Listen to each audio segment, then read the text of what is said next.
Bueno, el tema programado para ahora es antiepilépticos. En primer lugar, quería mencionarles con relación al examen que acaban de dar la semana pasada. La mayor parte tiene excelentes notas, buenas notas, regulares, y también hay desaprobados. La mayor parte está aprobada. Los felicito a todos. A lo que sí quiero comentarles es que los que han salido desaprobados no se desanimen, tienen la oportunidad, tienen 4 exámenes más. Y en segundo lugar, los que están con notas muy altas, no se confíen, porque con los años que estamos acá, lo que pasa es que los alumnos, un buen número de alumnos, otros no, otros están, digamos, con su objetivo es aprender, pero un buen número de alumnos, su objetivo es aprobar. Y le digo esto porque con antecedentes de un joven que durante los 2 primeros exámenes se sacó notas excelentes, de ahí ya no asistió y al final tuvo que, no pasó el curso porque prácticamente ya no le dio el promedio. Así que por favor, todos estudien. Por otro lado, esto tienen que, ustedes saben muy bien que la aprobación, de acuerdo al sílabus, léanlo bien. En el sílabus le menciona que para ser aprobado en el curso tienen que tener nota probatoria en teoría y tienen que tener nota probatoria en práctica y lógicamente el promedio de los dos es que sale. Así que por favor tienen que revisar bien y lógicamente prepararse para todos los exámenes. Y no solo eso, debe prepararse para todas las clases. La clase anterior hemos hablado de lo que son estos analgésicos. Y en analgésicos hay analgésicos, prácticamente hemos visto lo que es la fisiopatología del dolor, hemos visto lo que es la transducción, hemos visto qué es lo que es la transmisión del dolor, hemos visto lo que es la percepción y hemos visto lo que es la modulación descendente. Y cada uno de ellos tiene sus medicamentos en los cuales actúan. Entonces, eso es importante.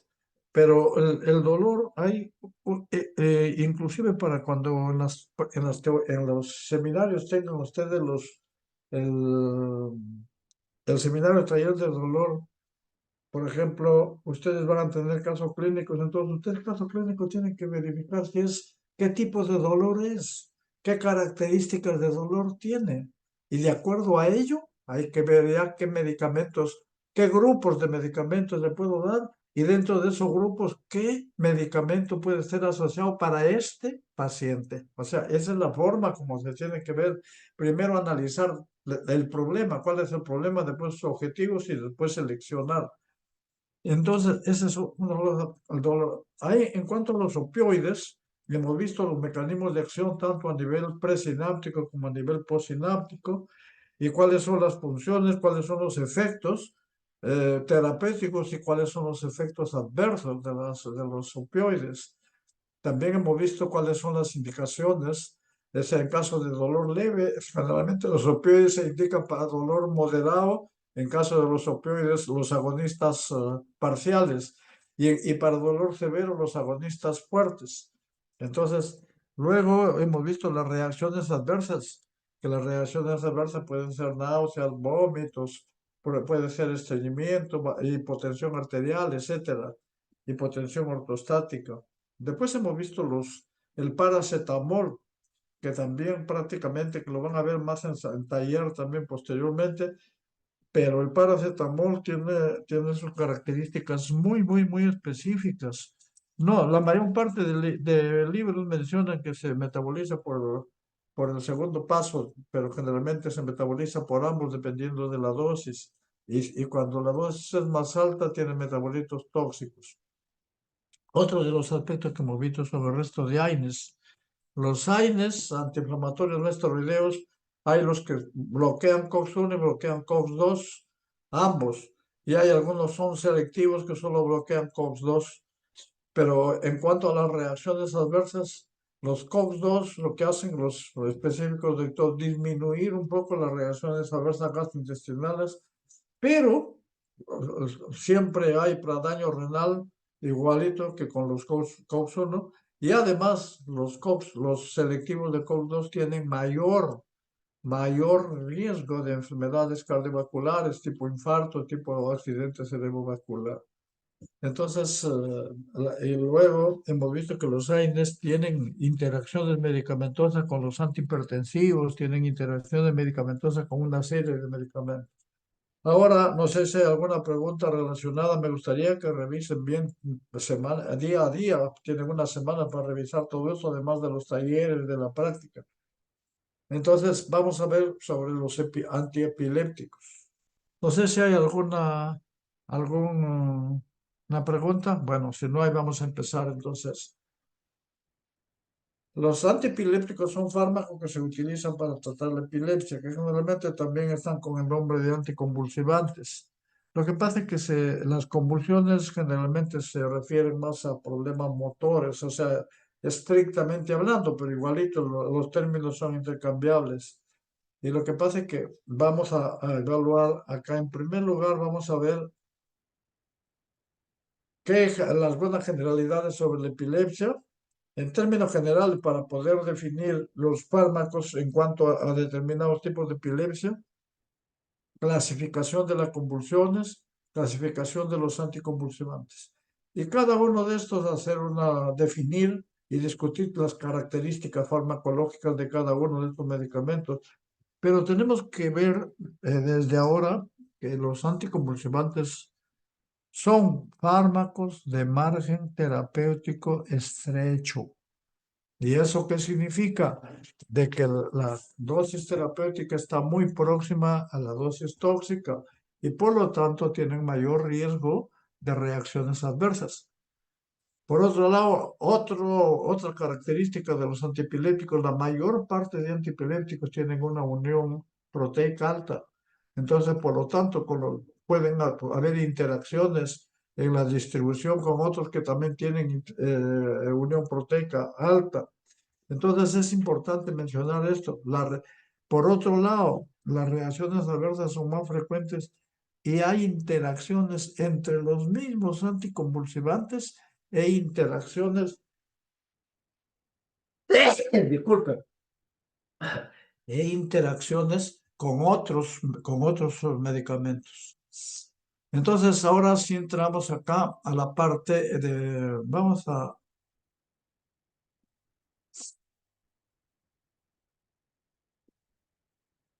la epilepsia es un síndrome caracterizado por crisis, que puede ser crisis de trastorno motor, de trastorno sensitivo, trastorno autonómico o psíquico.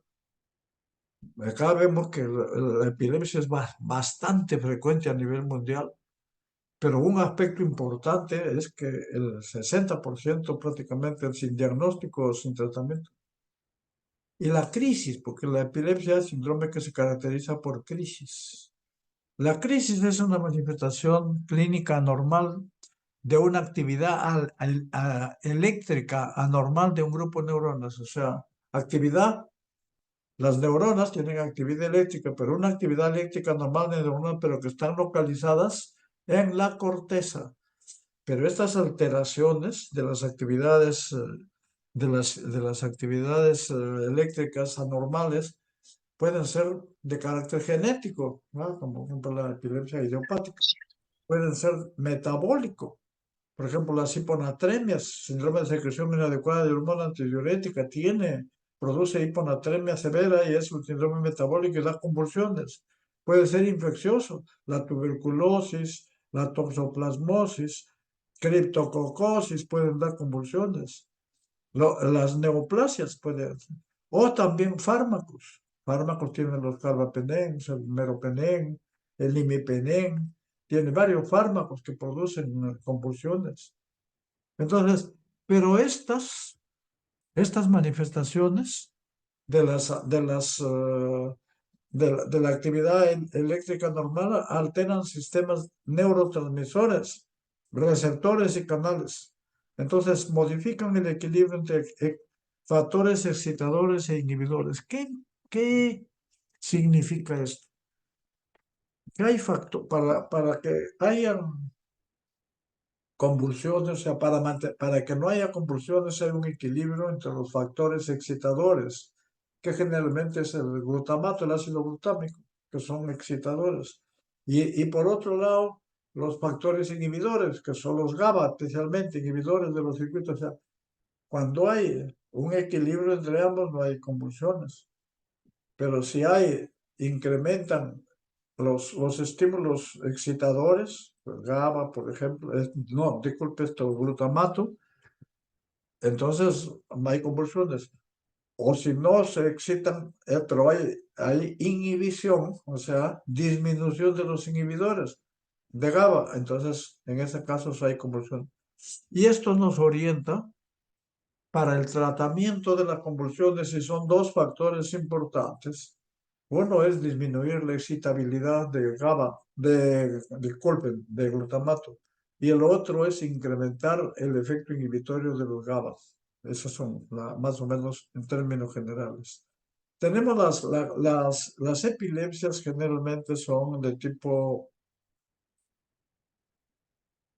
idiopática, más del 60-70% que, en términos generales, cuando a usted se le presenta a un paciente con convulsiones a los 8 o 10 años, dice puede ser idiopática, pero, no pero puede que hay que descartar una secundaria siempre. Y cuando se le presenta por más de 20 años, dice, no, esta es una secundaria, pero también hay que descartar una idiopática, pero lo más frecuente es eso.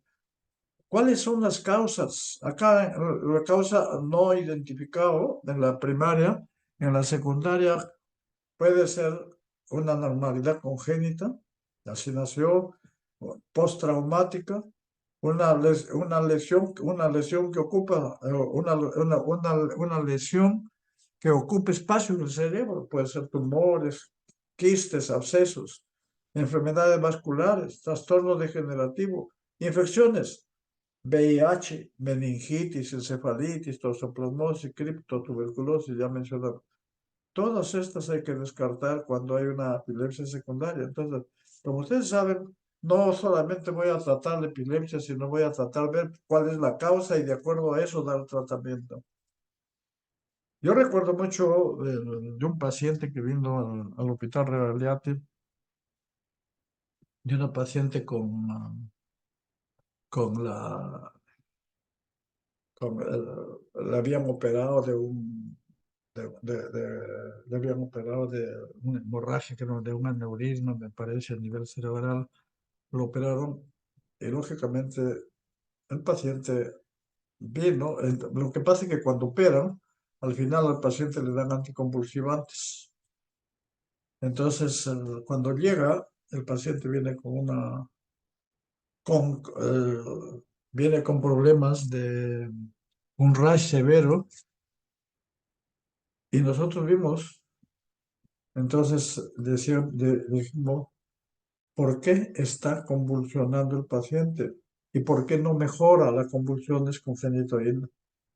Vimos que había ahí una interacción medicamentosa y también vimos que había una reacción adversa a la fenitoína. Eso es lo que quería, o sea, que los medicamentos pueden causar, también pueden causar convulsiones, pueden causar una serie de trastornos.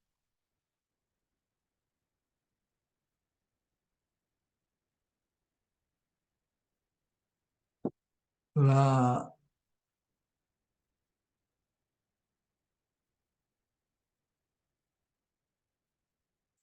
Tenemos las crisis epilépticas o convulsivas. Se considera que las convulsiones se originan en la corteza cerebral. Este es un ataque focal, que generalmente no hay trastorno del sensorio. Este es un ataque focal con distribución generalizada, local generalizada, focal simple. Y esta es generalizada. Entonces, tiene las convulsiones parciales simples, complejas y parciales con convulsiones tónico-clónicas generalizadas.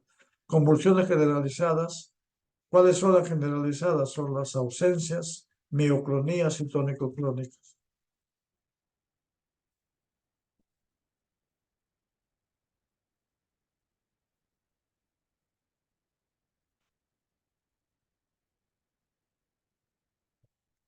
Tenemos en las convulsiones parciales La crisis simple, parciales, parciales complejas, psicomotora y parciales tónico-clónica generalizada.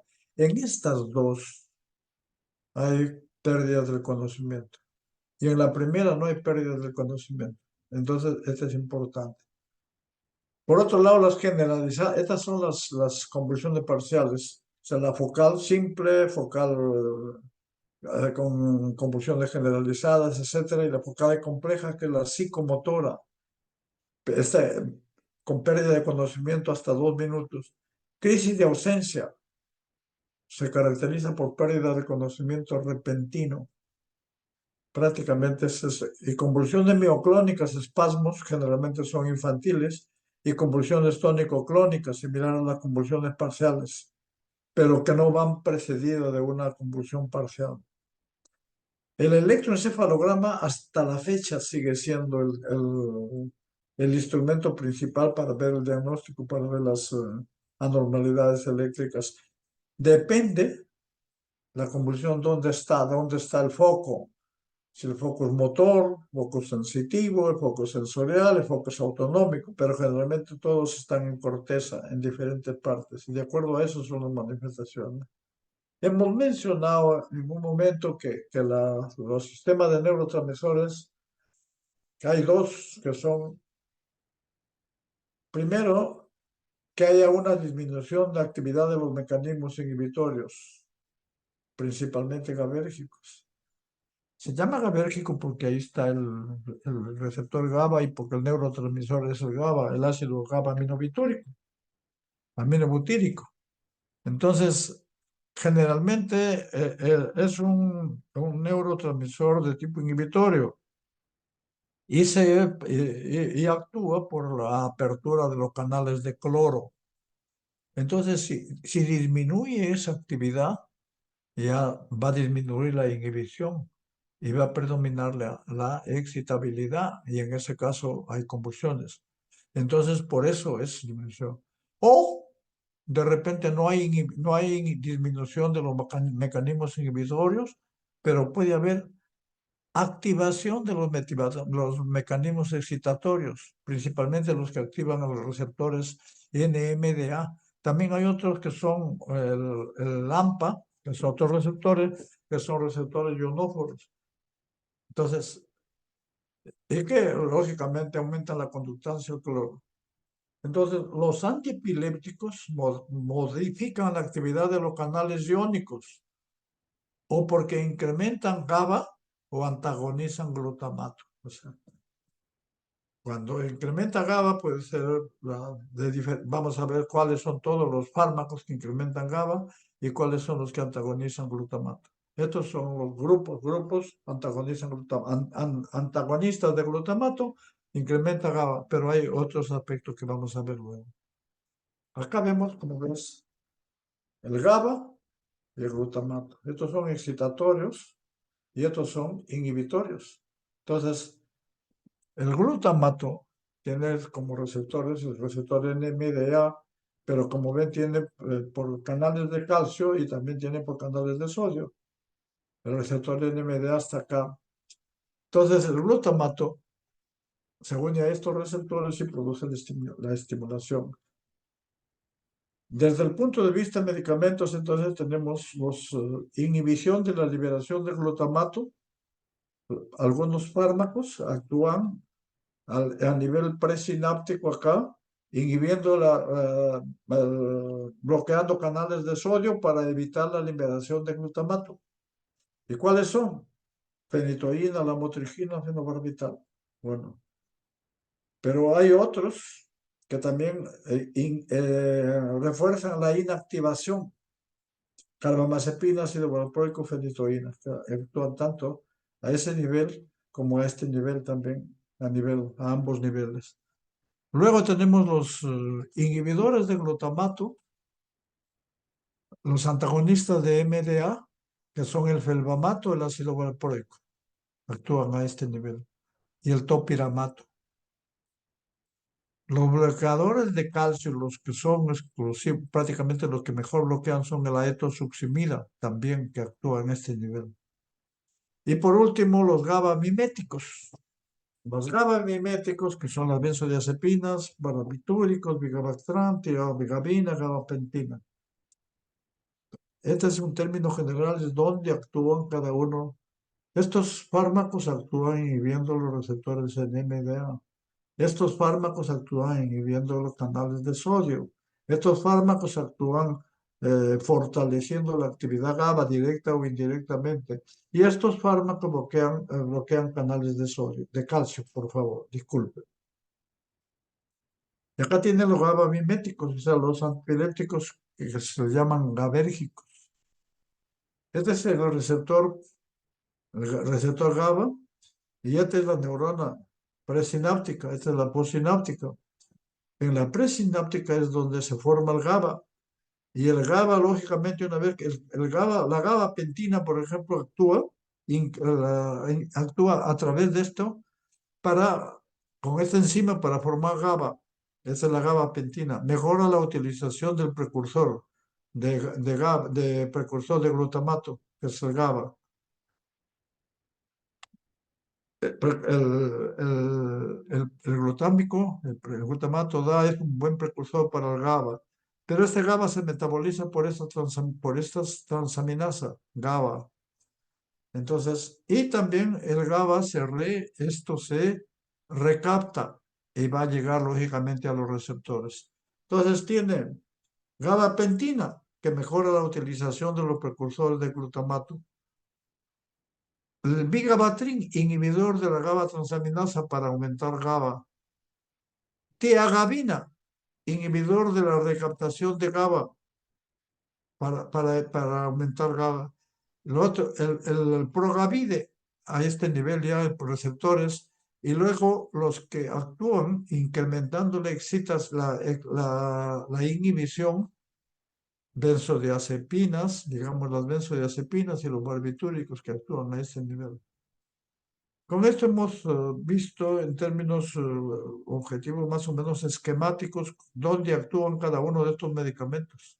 En ese contexto podemos ver que los fármacos, que los canales de sodio, hay de canales de sodio dependientes de voltaje, fenitoína, carbamazepina, lamotrigina, leucosamida, topiramato, rufinamide.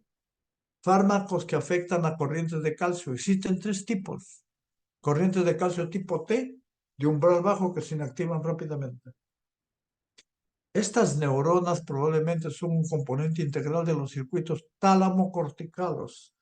Los circuitos tálamo-corticales están en relación con las crisis, o sea, con las convulsiones generalizadas, entre ellas la crisis de ausencia. Entonces, ¿qué hace la etosuximida? Disminuye las corrientes de calcio de tipo C en las neuronas talámicas. Entonces, ese es uno. ¿Qué otros, qué otros fármacos afectan las corrientes de calcio? La gabapentina y la pregabalina, aparte de que se une a la subunidad auxiliar alfa 2 delta de un canal de calcio dependiente voltaje. O sea, se unen a una unidad auxiliar alfa 2, gabapentina y pregabalina. Entonces, ¿qué hacen? Inhiben la corriente de calcio hacia el interior y atenúan la liberación de neurotransmisores. O sea, evitan la liberación de neurotransmisores porque inhiben las corrientes de calcio. Entonces, probablemente sean fármacos que afectan las corrientes de calcio, la etosuximida, gabapentina y pregabalina. Fármacos que afectan la actividad GABA, hemos dicho, los anticonvulsivantes que aumentan el suministro de GABA. El vigabatrin, que inhibe a la enzima que metaboliza el GABA, por lo tanto aumenta GABA. Lo otro, la tiagabina inhibe la recaptación del GABA, que también hemos dicho. Y la gabapentina aumenta la producción de GABA. Entonces, gabapentina aumenta la producción de GABA, tiagabina inhibe la recaptación de GABA. Y la vigabatrin incrementa el GABA por disminuir el metabolismo. Entonces, todos estos mejoran la inhibición. O sea, ya hay algunos que mejoran la inhibición endógena mediada por GABA. Ya se refiere a esto.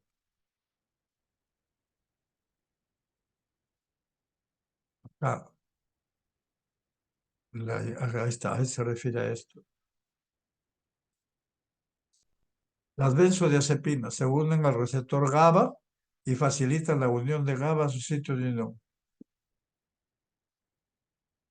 Y lógicamente cuando veamos benzodiazepinas también actúan con canales, que ya mencionamos, los receptores GABA actúan con canales de cloro. Cuando se abren canales de cloro, prácticamente hay hiperpolarización y incrementa la inhibición. El fenobarbital también se une al receptor. Estos dos mejoran la inhibición.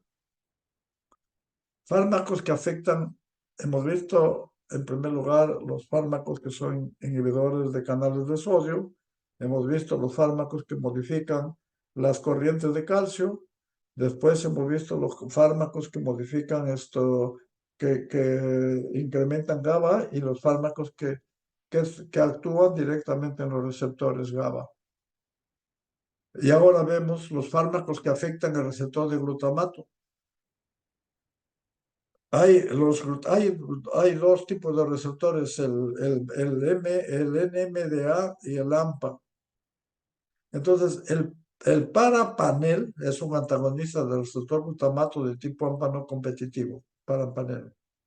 Es un antagonista del receptor de glutamato. Este es un medicamento que se utiliza porque antagoniza los receptores de glutamato. Por otro, el felbamato y el topiramato actúan a través de receptores NMDA. Entonces, favor, por favor, por favor, no puedo dictar clases porque estoy escuchando muchas conversaciones. ¿Qué pasa?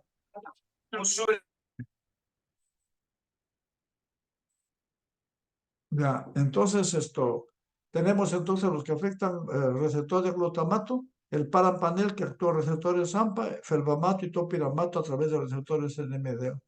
Entonces, estos inhiben a estos receptores y por lo tanto disminuye la acción excitadora del glutamato. Fármacos con otros mecanismos de acción, levetiracetam y brivaracetam, que actúan se unen a una proteína de la vesícula sináptica SBA2, que esto altera la transmisión sináptica. Otros, la pregabalina está relacionada químicamente con la gabapentina, y al igual que la gabapentina, se une a la unidad alfa-2 de canales de calcio dependientes y modula las corrientes de calcio. Esta es la pregabalina, ya mencionamos también. Pero la pregabalina también modula la liberación de otros neurotransmisores, incluido glutamato, noradrenalina y sustancia P. Por esto, la pregabalina también se está utilizando como para dolor. La pregabalina y la gabapentina, lo que le llaman los gabapentinoides, se están usando para el tratamiento del dolor neuropático, que ya lo mencionamos en las clases anteriores. Y acá tienen, en esta lámina podemos ver lo siguiente. Los fármacos, los que he puesto de color rojo, prácticamente son predominantemente son inhibidores de canales de sodio. Algunos pueden inhibir, por ejemplo, canales de calcio, pero muy poco. Pero todos, prácticamente, y otros inhiben la transmisión también, el cenobamato. Pero todos, la mayor parte, su acción predominante entre 2 y 3 cruces es los que están de rojo, los inhibidores de canales de sodio. Ahora vemos acá otros también, la oscarbazepina, fenitoína, rufinamida, topiramato y sonizamides. Son inhibidores de canales de sodio. Inhibidores de canales de calcio hemos dicho la etosuximida, la gabapentina, etosuximida, gabapentina y la pregabalina, justamente como he dicho, que eso lo vimos en las láminas anteriores. Y también el topiramato, pero aparte de tener canales de sodio, también hace canales de calcio. Lo mismo la socinamida actúa en ambos lados.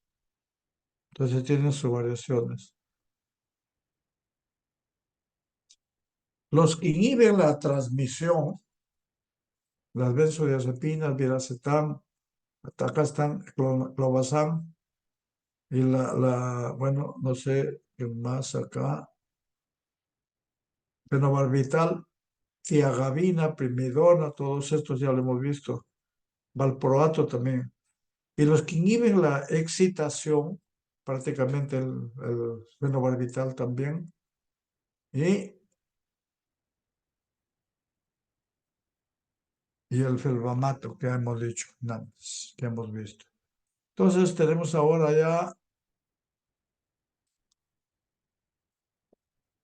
acá vamos a pasarlo, ustedes lo van a revisar con mayor detenimiento. No hemos hecho una traducción completa de las láminas, hemos hecho algunos aspectos nomás y estamos enfatizando, pero es importante que cada uno de estos fármacos que son antiepilépticos, se hace se está haciendo énfasis en el metabolismo o eliminación, porque esto es importante. Cuando un fármaco se metaboliza a metabolitos inactivos, mayormente, bueno, pues ya saben de las interacciones porque casi todos acá, como ven, los que están acá, se metabolizan por CYP. Entonces, si estos fármacos se asocian con otros fármacos que se metabolizan por el mismo CYP, depende si son inductores o si son inhibidores. Entonces, pero hay otro aspecto que tenemos que tener en cuenta. Cuando un aspecto es que por dónde se elimina, si se eliminan por hígado, si por vías biliares o intestino, o se elimina por riñón. Entonces, si son fármacos, algunos fármacos dan metabolitos activos y otros dan metabolitos tóxicos. Entonces, esto es importante. Entonces, acá vemos, por ejemplo, el brivaracetam, ajuste de dosis en insuficiencia hepática. El cannabidiol es un cannabinoide derivado de la marihuana, del cannabis, pero la marihuana es una planta que tiene las raíces, tiene el tallo, las hojas, las flores. Entonces, pero cada uno de ellos tiene un componente, lo que se llaman cannabinoides. Entonces, dentro de los cannabinoides tenemos el THC, tetrahidrocannabinoide, ese tiene un efecto psicomimético. Se ha utilizado en algunos aspectos, para algunos dolores, etcétera, pero prácticamente esos son la parte que es inclusive lo que utilizan como droga recreativa y tiene reacciones adversas muy, muy, muy severas. Uno de los cannabinoides, que es el cannabidiol, no tiene, o sea, este ya existe como medicamento, no tiene la parte, digamos, del THC, no tiene. Prácticamente entonces solamente tiene su efecto que es anticonvulsivante, pero hay que ajustarlo en el compromiso hepático severo. Es inhibición de estos sí. Y mire todos tienen una unión, el cannabidiol tiene una unión alta. Entonces, por otro lado tenemos la carbamazepina, que también hay que ajustar la dosis en paciente con insuficiencia renal y no se recomienda en paciente con insuficiencia hepática. Pero también potente, la carbamazepina se caracteriza porque aparte de ser inductor, es autoinductor, se induce solo, por eso es que al comienzo la vida media es hasta 65 horas, pero después de varias semanas baja a 8 horas o 24. ¿Por qué? Porque se autoinduce. Entonces, pero hay que tener en cuenta, ajustar la dosis en insuficiencia renal. O sea, si tiene un paciente con insuficiencia renal, hay que ajustarle la dosis o le da la dosis igual. No. Luego viene acá también el senomamate también, insuficiencia hepática, insuficiencia renal. El clobazam son inhibidores, inhibe el 12, pero es un inhibidor leve. Las benzodiazepinas algunos son inhibidores leves. Unión proteica elevada. Se debe ajustar la dosis de todos, estos se ajustan la dosis. Pero acá el felbamato aumenta la conversión de carbamazepina cuando se usa con inductor a epóxido activo. Si eso prácticamente produce toxicidad. La gabapentina es la única que no tiene interacciones con inhibidores o con inductores. La locosamida tampoco y la levetiracetam tampoco. Pero la lamotrigina sí. Pero hay que ajustar la dosis en paciente con insuficiencia renal, la lacosamida en ambas. Y la vida media, que es prácticamente prolongada. ¿Para qué me sirve, por ejemplo, cómo interpreto una vida media prolongada? Cuando ustedes tienen un paciente que está convulsionando, tienen un paciente que está convulsionando, le dan un anticonvulsivante por vía venosa, por vía rectal, vía nasal, qué sé yo, y lo mejoran, pero ¿quién le dice de que ya no va a convulsionar? Puede que convulsione a las 3 horas más, o al siguiente día, o a los 2 días, o puede que no convulsione, pero hay que darle ya tratamiento. El hecho de que ya convulsionó, hay que darle tratamiento preventivo para las convulsiones. Entonces, acá va la explicación de la vida media. Si yo tengo un fármaco que tiene una vida media prolongada, el estado de equilibrio, por ejemplo, la gabapentina, la lamotrigine, 62 horas, prácticamente a los 2 o 3 días, y se convulsiona al siguiente día nomás. Entonces, ahí, con más lo estamos refiriendo a fenitoína.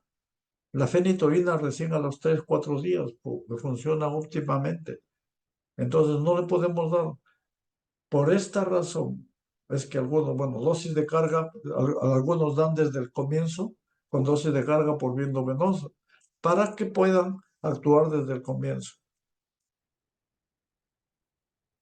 La oscarbamazepina también acá, dosis en ajuste en insuficiencia renal severa.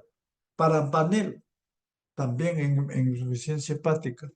Y la fenitoína, miren la fenitoína con qué todas las interacciones que puede tener,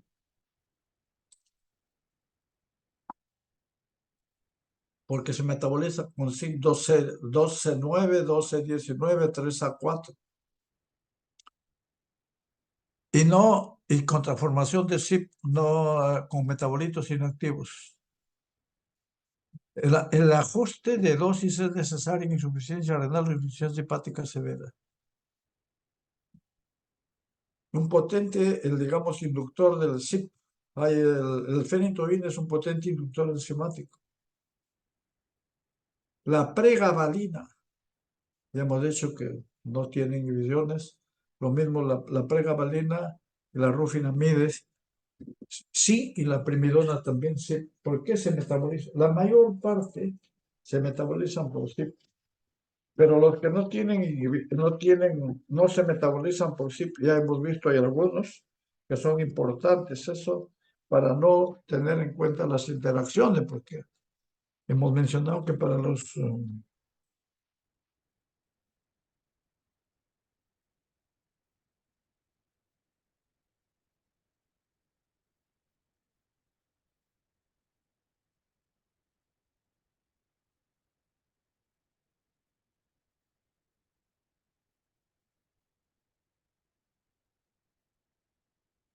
bueno, entonces esto es necesario, entonces, para dar, en otras palabras, para la mayor parte de antiepilépticos, ¿cuál sería el concepto general? Ver su función hepática, ver su función renal, ver su farmacocinética, si se metabolizan a metabolitos activos, inactivos, y por dónde se eliminan, y cómo se eliminan, si se eliminan como metabolitos inactivos, como metabolitos activos, que eso ya lo hemos visto en farmacocinética. Entonces, esto es importante ver. O sea, no puede dar usted un antiepiléptico si no conoce su farmacocinética y sobre todo cómo se elimina y si puede ser, puede tener interacciones con inductores o con inhibidores. Eso es importante. Acá tenemos la tiagabina, tampoco no tiene inhibición, lo mismo el topiramato y el valproato tampoco tiene inhibiciones enzimáticas, pero el valproato sí, es un potente inhibidor enzimático, es un potente inhibidor. El resto, la mayor parte son inductores, que vamos a ver luego también. El vigabatrin, que es es un agonista indirecto del GABA, no tiene tampoco inhibidor, pero hay que ajustar la dosis. Y la sonisamida también. Entonces, tenemos fármacos que no tienen acción, que algunos, la mayor parte se metabolizan por sí, pero no tienen, a veces algunos no tienen acción ni inhibitoria, ni inductora, ni inhibitoria.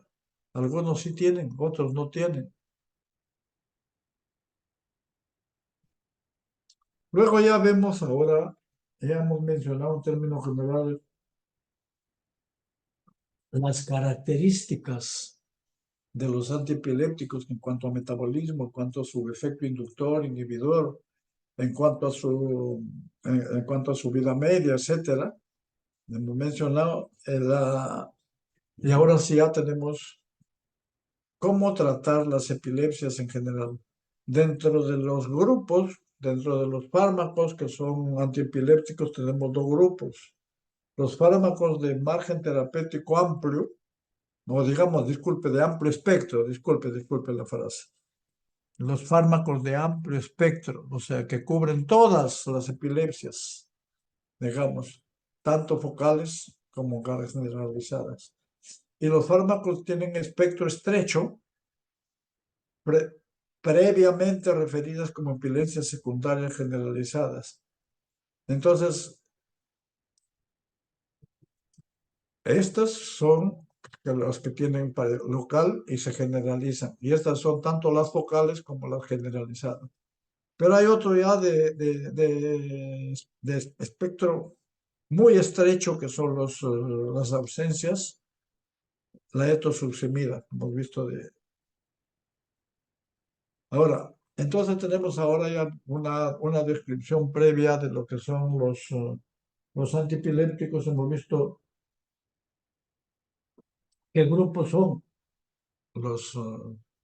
las benzodiazepinas, los barbitúricos, un grupo, que son los que actúan en receptores GABA, incrementan ¿cómo se llama? Incrementan, lo que hacen es abren los canales de cloro, incrementan la actividad inhibitoria.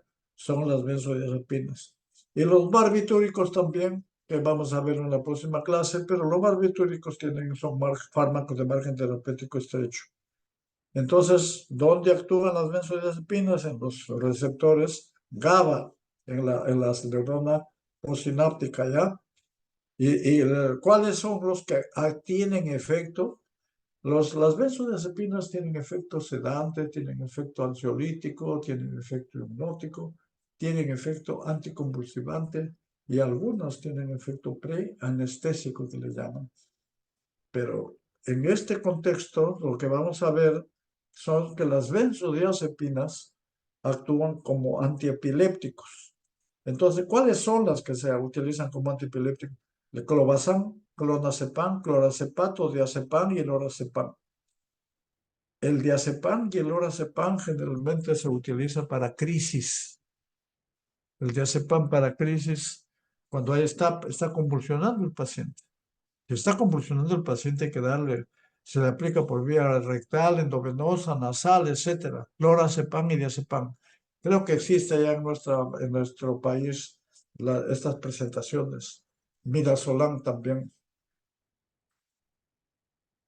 Como medicaciones de rescate para ataques repetidos y estados epilépticos se da el lorazepam y diazepam.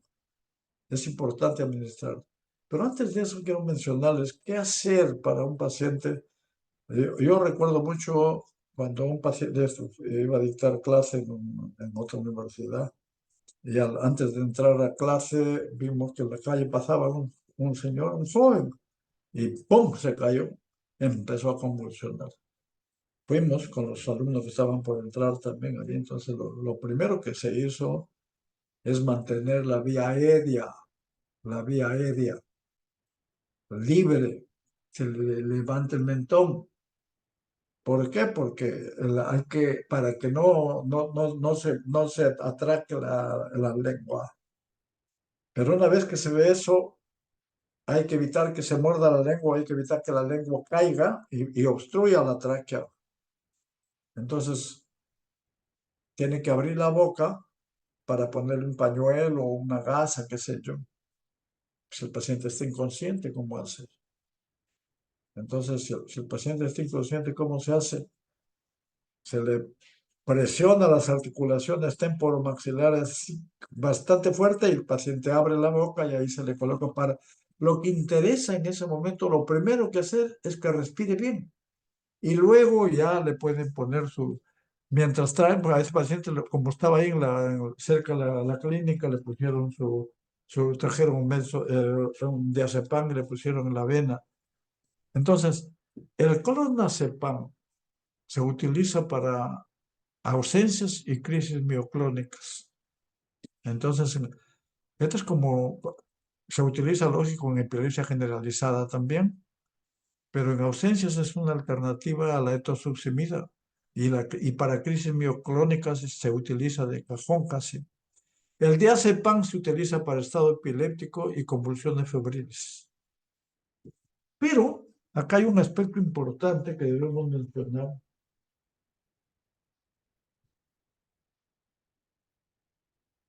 Las benzodiazepinas generalmente se utilizan más para emergencias o urgencias epilépticas, pero no para tratamiento ni prevención. ¿Por qué? Porque como vamos a ver, ya vimos para opioides que tienen tolerancia, dependencia y abstinencia. Las benzodiazepinas se asocian con tolerancia y también tienen esto dependencia. Entonces, los efectos adversos de las benzodiazepinas incluyen sedación, irritabilidad, depresión y depresión.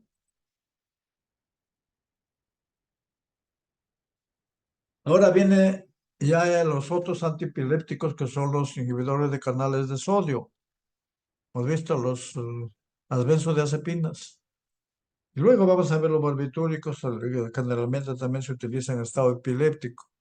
La carbamazepina son inhibidores de canales de sodio. ¿Para qué se utiliza? Tratamiento de convulsiones focales y generalizadas.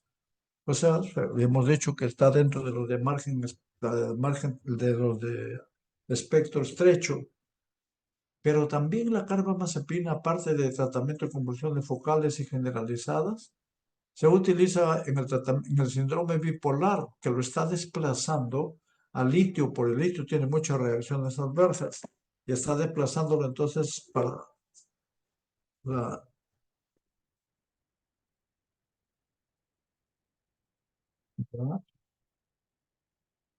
Lo está desplazando, entonces prácticamente se está utilizando. Por otro lado, la carbamazepina se utiliza para dolor neuropático, especialmente la neuralgia del trigémino, la neuralgia del glosofaringeo.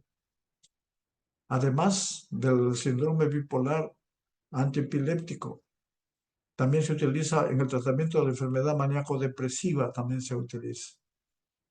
Entonces acá ya está, carbamazepina, se utiliza en pacientes con depresión endógena, depresión orgánica, neuralgia del trigémino, neuralgia del glosofaringeo, síndrome de abstinencia del alcohol, del etanol, convulsiones excitabilidad. Entonces, en esto, eso es todo. Mire, la carbamazepina, las acciones que tiene la carbamazepina. Acá tienen, en una revisión, esto lo van a revisar ustedes ya con más detenimiento. Es un estudio, la fenitoína y la fosfofenitoína. La fosfofenitoína es un profármaco de la fenitoína. También es un bloqueador de canales de sodio. Incluye la disminución de la transmisión sináptica. Todavía se utiliza para convulsiones focales y generalizadas. También para el estado epiléptico se está utilizando el estatus, pero por vía endovenosa. Pero no nos olvidemos ahora que lo hemos visto en el hospital. La fenitoína tiene reacciones adversas de tipo cardiovascular, hay que monitorearlo. No se lo puede dar en un paciente que en la calle, por vía endovenosa. Por vía oral sí se le puede dar, pero por vía endovenosa no, porque puede tener problemas cardiovasculares severos, entonces hay que utilizarlos en emergencia o cuidados intensivos. Es un agente de segunda línea para pacientes con convulsiones mixtas, la fenitoína, a veces. La primidona, que generalmente se convierte en fenobarbital y feniletilmalonamida, que es el PEMA, puede mejorar la actividad del fenobarbital.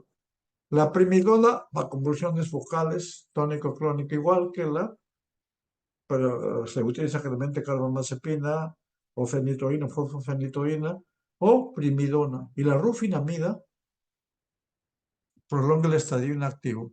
Indicaciones también está aprobada por el tratamiento complementario de convulsiones asociadas con el síndrome de Lennox-Gastaut. ¿Qué significa este síndrome? Este síndrome son convulsiones que se presentan en niños, pero que son convulsiones atípicas, que están mezcladas con focales generalizadas, mioclonías, de todo tiene, que se presenta. Entonces acá la rufinamida, para las convulsiones generalizadas, o sea, focales generalizadas, hemos dicho la primidona, hemos dicho la carbamazepina, fenitoína, el clobazam, aprobado para el uso terapia complementaria también en el síndrome de Lennox-Gastaut.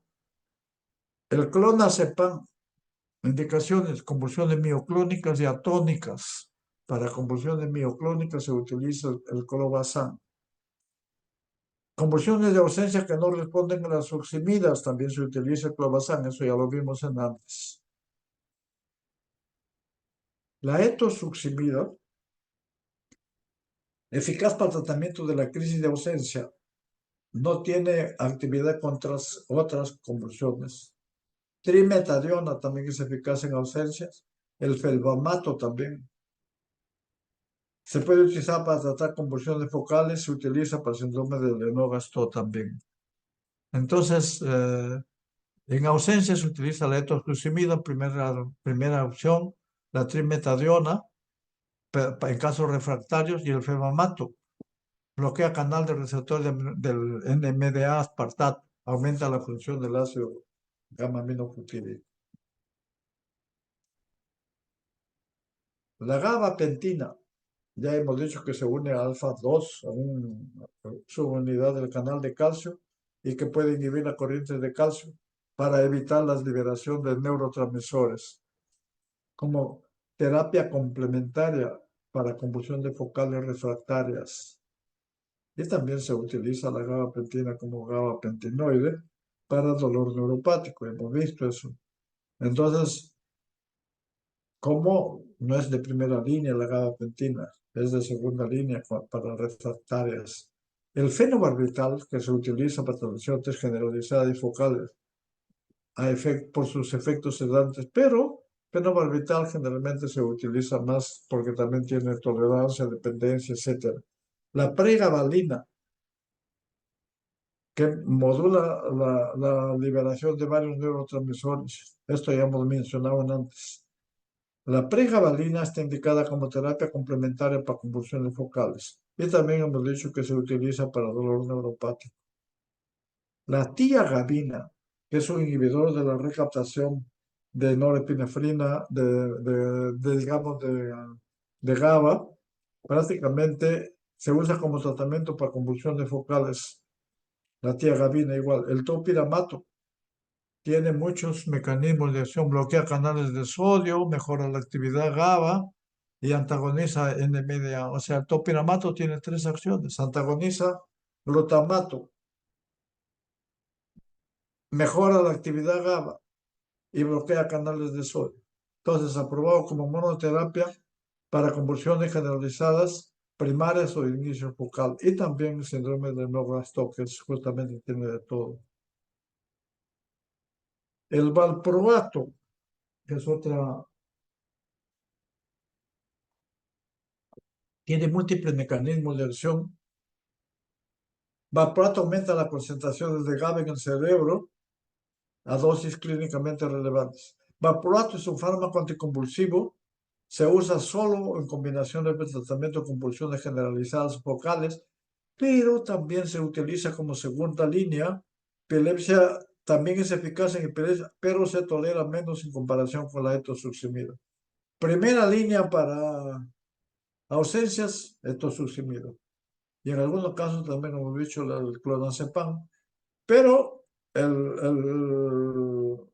valproato también, antes, la desventaja de este valproato es un potente inhibidor enzimático que vamos a ver luego también.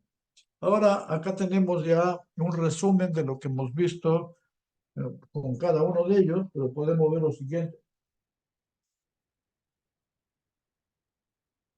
Acá las epilepsias parciales simples o complejas. Fármacos de primera línea, la motrigina, levetiracetam, piramato, carbamazepina, fenitoína y eslicarbazepina. Estos son para los primera línea, las epilepsias focales y secundarias. Epilepsia generalizada primaria, las tónico-clónicas. Los primera línea incluyen, o sea, acá también levetiracetam, piramato y la motrigina. Valproato y sonizamida como segunda línea. Entonces acá la fenitoína más es para la primera línea en fármacos en la focal y generalizada. Para las tónico-clónicas generalizadas es levetiracetam, piramato. Y también para epilepsia generalizada secundaria. Los fármacos de primera línea incluyen la motrigina, levetiracetam, topiramato. Para ausencias, etosuximida, ácido valproico y la motrigina cuando no tienen convulsiones. Y cuando tienen convulsiones, hay que darle el fármaco de primera línea, es el ácido valproico. O sea, ausencia sin convulsiones, etosuximida, la motrigina y ácido valproico. Ausencias con convulsiones, prácticamente con convulsiones, el valproato de primera línea.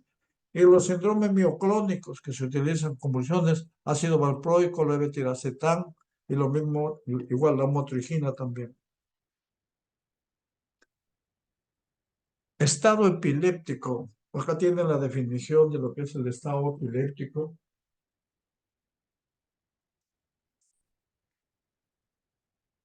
Es una convulsión prolongada. Las benzodiazepinas como diazepam o lorazepam son tratamientos de primera línea en el estado epiléptico. Acá está la dosis, diazepam y el lorazepam por vía venosa. Pero ya hemos dicho que están existiendo ya parches, están existiendo por vía nasal, en supositorios inclusive, para evitar, porque a veces es muy difícil que le coja la vena, el paciente está convulsionando, ¿no? Entonces, pues vía nasal le aplican gotas, ya están preparados o por vía rectal. Existe el diazepam, lorazepam. Y el tratamiento, y acá tiene el fenobarbital o la fenitoína. Acá está la dosis del fenobarbital de fenitoína para estado epiléptico, pero esto se debe manejar sobre todo en cuidados intensivos en emergencia. El tratamiento con antiepilépticos no benzodiazepínicos también se recomienda para prevenir recurrencias. Se utilizan habitualmente la fosfofenitoína o barbitúricos. Reacciones adversas e interacciones medicamentosas. Acá tenemos a ver, generalmente en esta línea no hay necesidad tampoco de aprenderlo así de uno en uno, pues es bastante tedioso, por eso estamos dando conceptos generales. Pero si ustedes ven, casi todos o todos los que están en esta lámina tienen problemas a nivel del... Hay reacciones, hay reacciones adversas sistémicas, pueden ser a nivel gástrico, etcétera, y algunas con ciertas características. La mayor parte son a nivel del sistema neurológico. Todo lo que hay, mire, todo, cada uno de ellos. Entonces, pero el cannabidiol, que hemos visto que es un cannabinoide, ya que actualmente existe como medicamento, pero también existe como resina, como planta, sobre todo lo sacan de las flores femeninas, de la marihuana. Pero es un problema esto porque bueno, es otra cosa que mejor que creo que no vamos a discutir ahora, pero produce anemia, elevaciones de transaminasas hepáticas.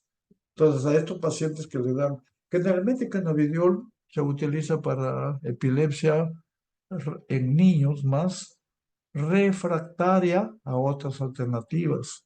O sea, no le pueden dar de primera elección, porque por otro lado, acá, si utilizan el medicamento, probablemente no haya mucho problema, pero tiene sus reacciones adversas porque actúa con inductores, con inhibidores, tiene reacciones adversas severas.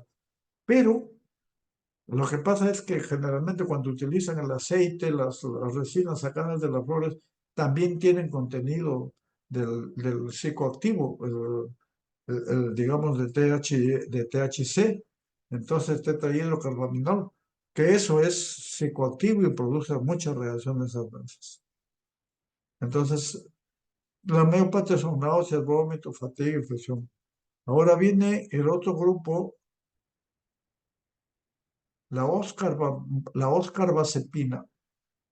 Yo no sé, acá,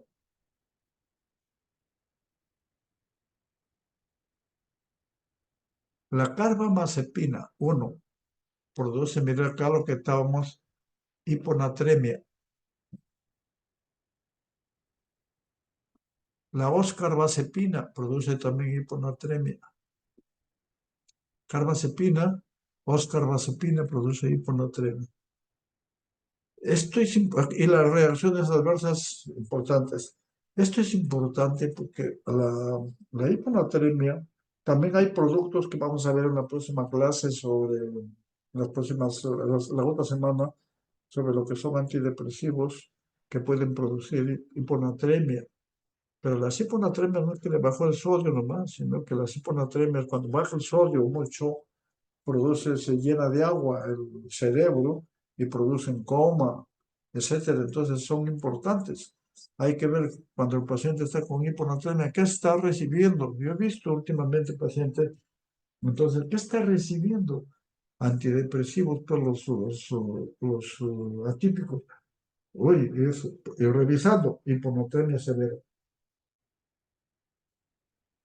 Entonces hay que ver esto.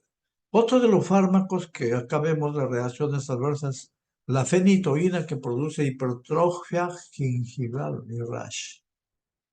El topiramato que disminuye peso y el valproato que aumenta de peso. Y el vigabatrin que produce pérdida de la visión y fatiga. El resto son reacciones adversas de tipo neurológico que son de gran importancia y que pueden tener impacto, que tienen, ¿no? Que pueden tener impacto clínico y a veces comprometen la vida del paciente.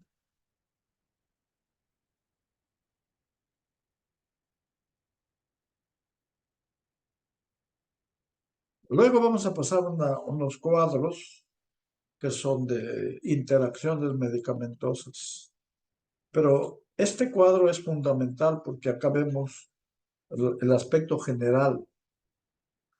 Inclusive es importante que ustedes cuando tengan un paciente, prácticamente, bueno, los talleres lo estamos haciendo ahora con casos clínicos, en algunos, otros no, es importante mencionar cuál es el problema. Entonces acá hay algunos en términos generales, fenitoína, fenobarbital, primidona, son inductores enzimáticos. El ácido valproico es un inhibidor enzimático.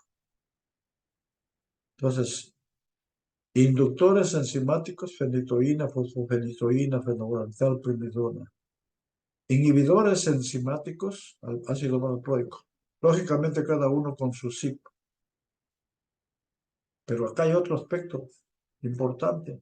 Los antiinflamatorios no esteroideos desplazan a los antiepilépticos de sitios de unión con el consecuencia riesgo de intoxicación, o sea, aumentan.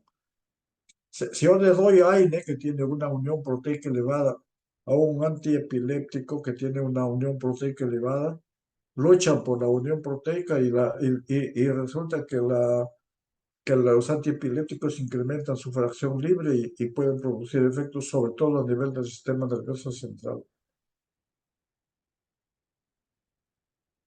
Ahora, entonces, la fenitoína, fenobarbital y primidona disminuyen por inducción enzimática la vida media del ácido valproico y de la carbamazepina. O sea, ¿qué hace? Por ser inductor, al inducir el ácido valproico prácticamente disminuye su concentración y la carbamazepina también disminuye su concentración. Y al disminuir su concentración, disminuye su vida media. Y al disminuir su vida media, probablemente disminuye el efecto.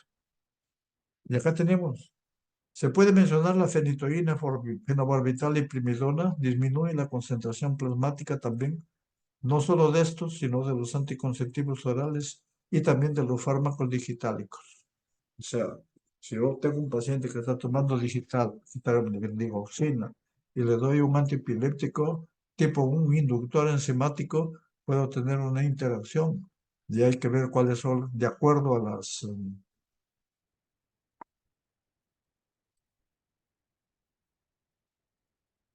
Entonces, pero por otro lado, como estamos viendo acá, estos son inductores, pero también que actúan como inductores de algunos medicamentos que no son antipilépticos, pero también actúan sobre algunos medicamentos que son antipilépticos. Entonces ahí viene el problema cuando a veces utilizan dos o tres antiepilépticos. Y si hay problemas, a veces el paciente sigue convulsionando. ¿Por qué convulsiona auto si le estoy dando dos o tres? Lógicamente está dando un inhibidor o está dando un inductor que está produciendo metabolitos tóxicos. Eso es importante. El ácido valproico a su vez inhibe el metabolismo del fenobarbital, o sea, es un inhibidor enzimático, por lo que se requiere ajustar la dosis de este último. Ya hemos mencionado esto. Ahora sí vamos a ver por ejemplo, la carbamazepina. ¿Qué es la carbamazepina? La carbamazepina es un potente inductor enzimático y aparte de eso es un autoinductor enzimático.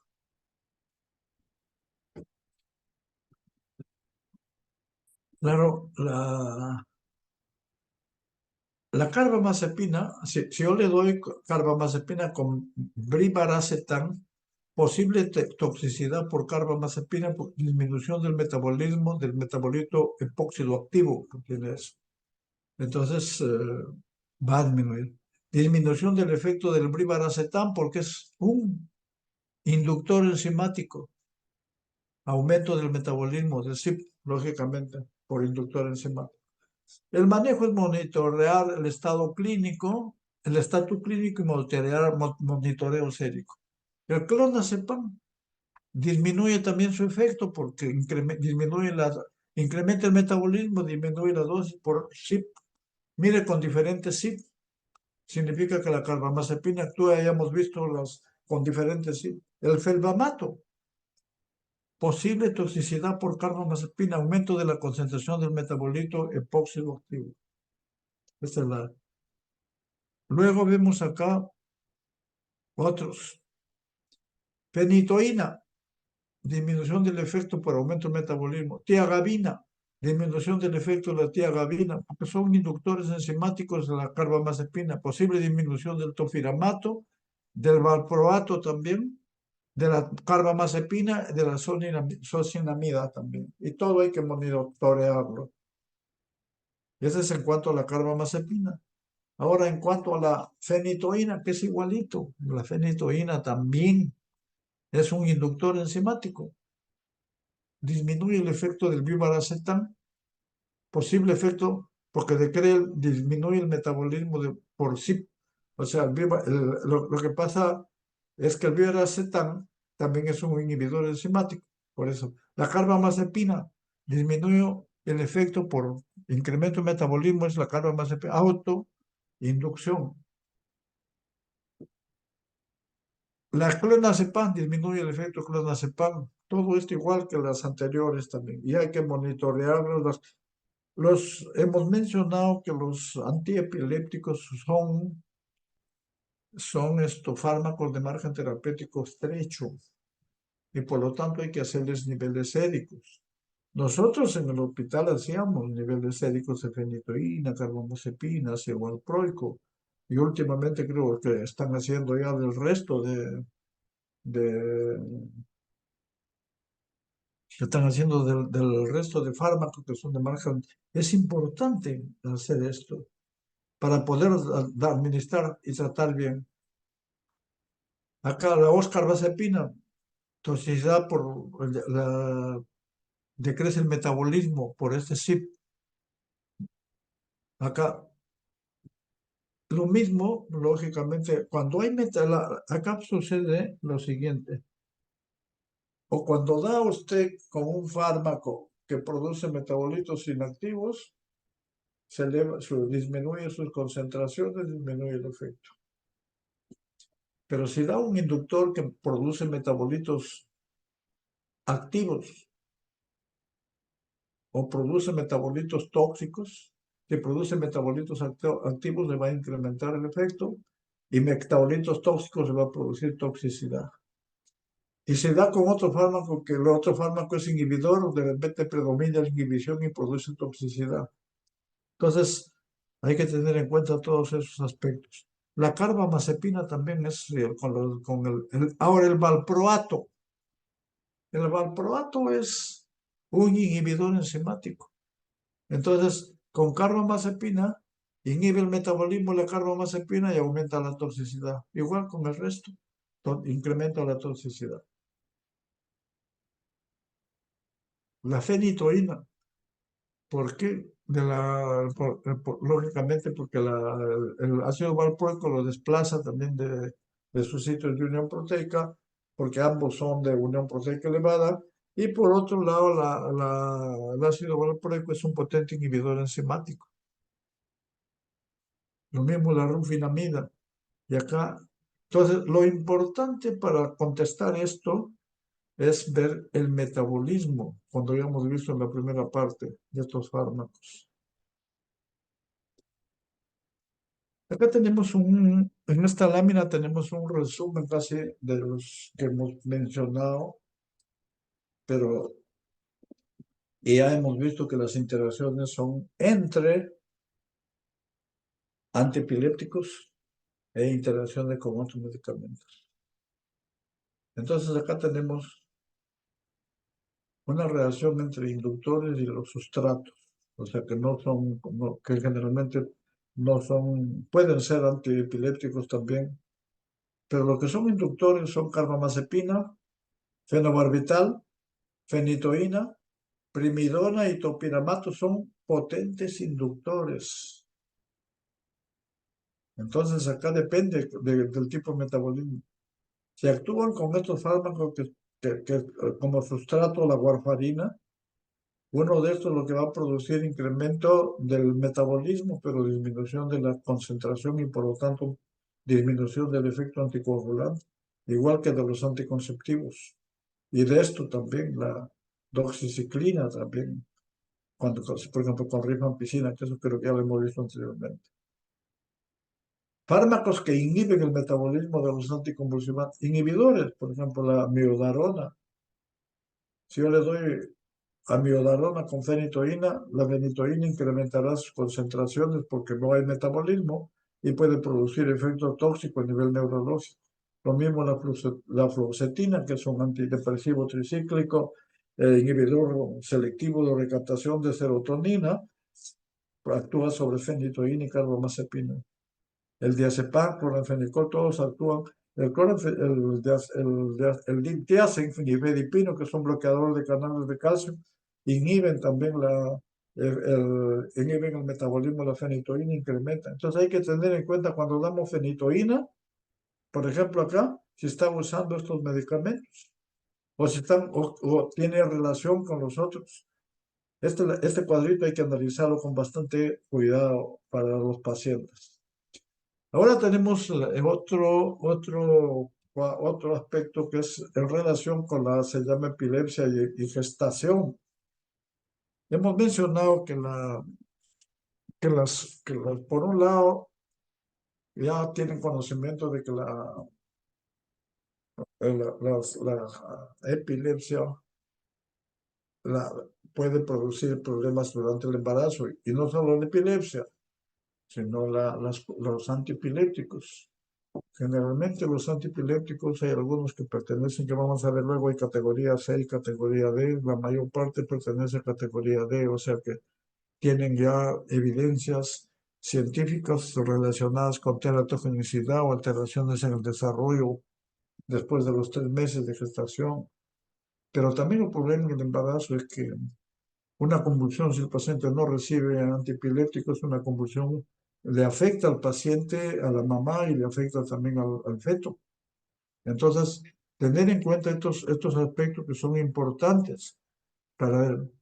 Se debe considerar la acción teratogénica, o sea, para el embarazo, y la posibilidad de daño fetal por hipoxia debido a crisis convulsivas. Pues, se convulsiona, daño. Le doy un antiepiléptico, probablemente teratógeno. Entonces, es recomendable que previo al embarazo las crisis epilépticas hayan sido controladas por lo menos durante un año, o sea, salvo que sea pues esto fortuito, o sea, al paciente que dice, no, yo no quiero tener bebés, así que, porque tengo problemas digamos, estoy tomando antiepilépticos, estoy tomando esto, no quiero tener, entonces le dan anticonceptivos.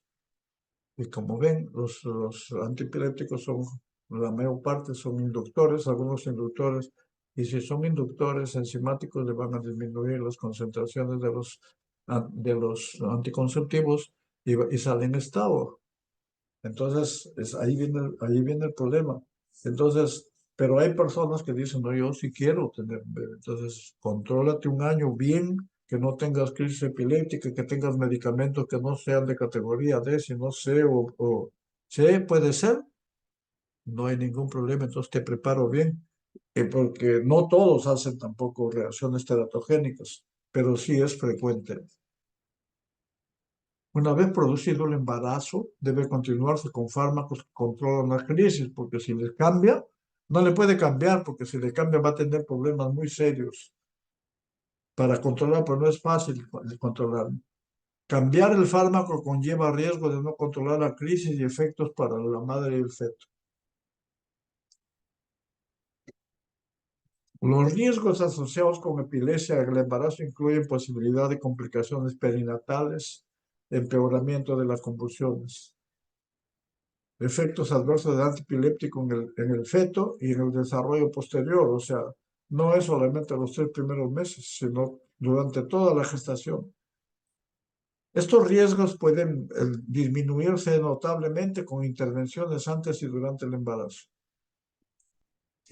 Actualmente no se considera una contraindicación absoluta, puede ser relativa para el embarazo. Hay que asesorarlos bien.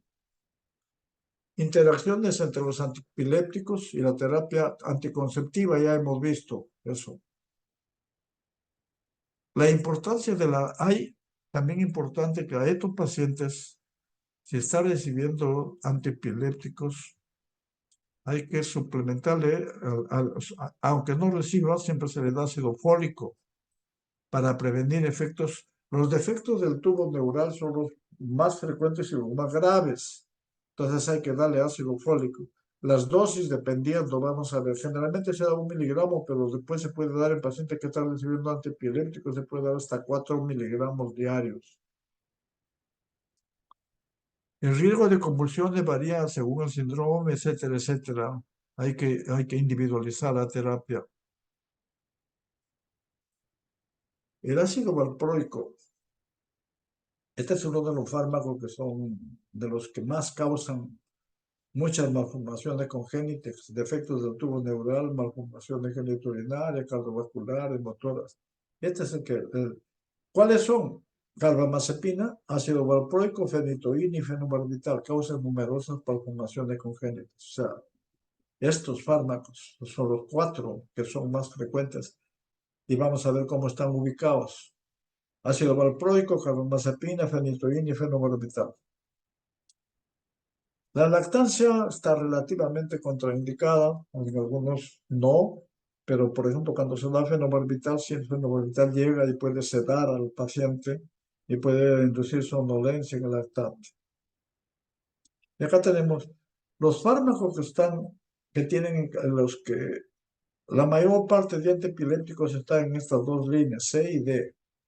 Los C en animales ha demostrado un efecto adverso, pero no hay estudios adecuados y bien controlados en mujeres embarazadas.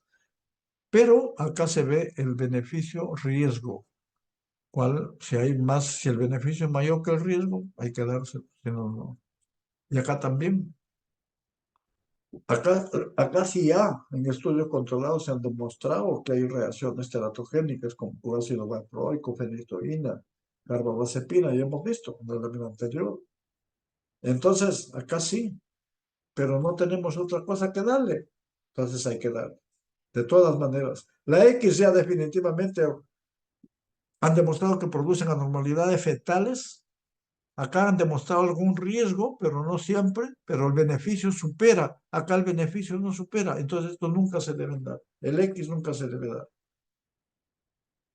Categoría C, la motrigina, gabapentina, oscarbazepina, levetiracetam. Categoría D, ácido valproico a la cabeza, carbamazepina, fenobarbital, fenitoína. Topiramato, clonazepam, lorazepam, diazepam. La fenitoína puede producir retardo de crecimiento, trastorno del sistema nervioso central, defectos del septo ventricular. Fenobarbital, labio hundido, unilateral. Carbamazepina, también igualito, defecto del tubo neural. Ácido valproico, defecto del tubo neural, hemos visto eso, fenitoína, fenotobina, carbamazepina, ácido valproico. Fenitoína más fenobarbital han imperforado. Fenitoína o carbamazepina, lógicamente, esto es lo que se ha visto. Carbamazepina, espina bífida, trastornos neurales. Y acá vemos una lámina que es muy, muy, muy orientadora, muy interesante, que es tenemos acá el incremento de riesgo de qué? Malformaciones congénitas, problemas en el crecimiento fetal y desarrollo del sistema nervioso. Estas tres se han considerado. Las que tienen mayor riesgo son, en primer lugar, el ácido valproico. En segundo lugar, fenitoína, fenobarbital y topiramato. Las 4 en realidad son las que tienen más riesgo, pero predominando el ácido valproico.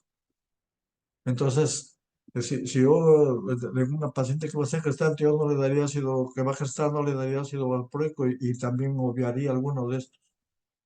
Pero si es que se puede, si no, hay que dar. Este tiene menos riesgo, lo mismo. La motrigina y el levetiracetam son los que menos riesgo tienen. No significa que no tienen menos. Y la sonisamida también tiene menos, pero menos que fenitoína. ¿Cuáles son acá los inductores enzimáticos que son potentes? Carbamazepina, más carbamazepina, fenobarbital, fenitoína y primidona. Débiles, clobazam, la motrigina. Y no inductores, toditos estos, que no son inductores. Y el valproato, que es un inhibidor inclusive.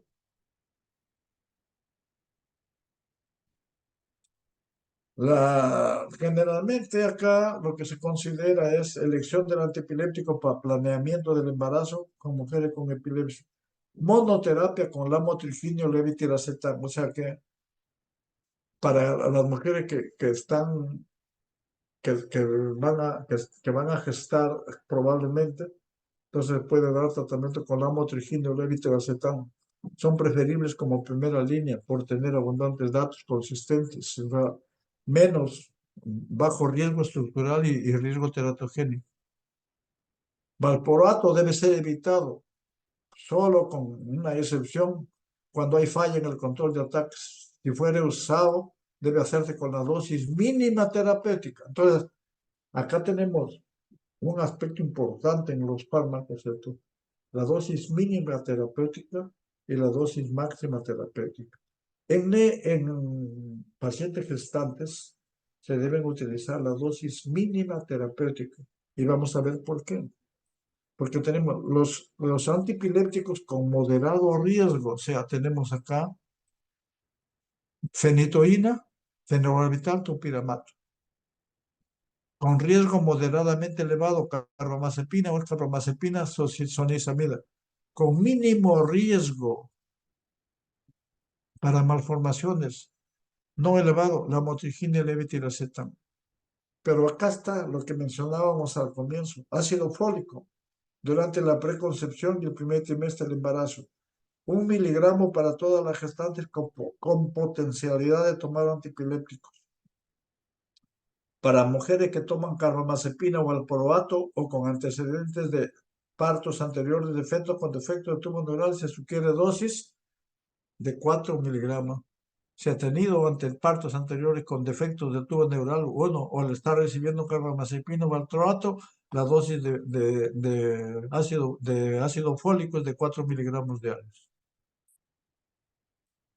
Y acá tenemos en esta lámina lo que hablábamos de la dosis mínima efectiva y la dosis máxima efectiva. Entonces, el valproato con la dosis máxima incrementa el riesgo un 25% o más. Mire, esta es la media, pero pues desde acá hasta acá. Con una dosis de menos de 650 está entre el 5 y 10%.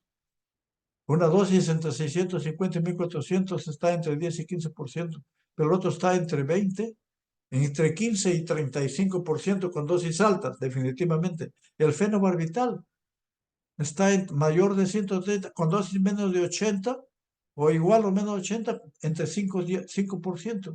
La carbamazepina, entre 5 y 10%, dosis mínima 5%. La motrigina, menos del 5%. Entonces, esto es importante verlo. Y con esto estamos terminando.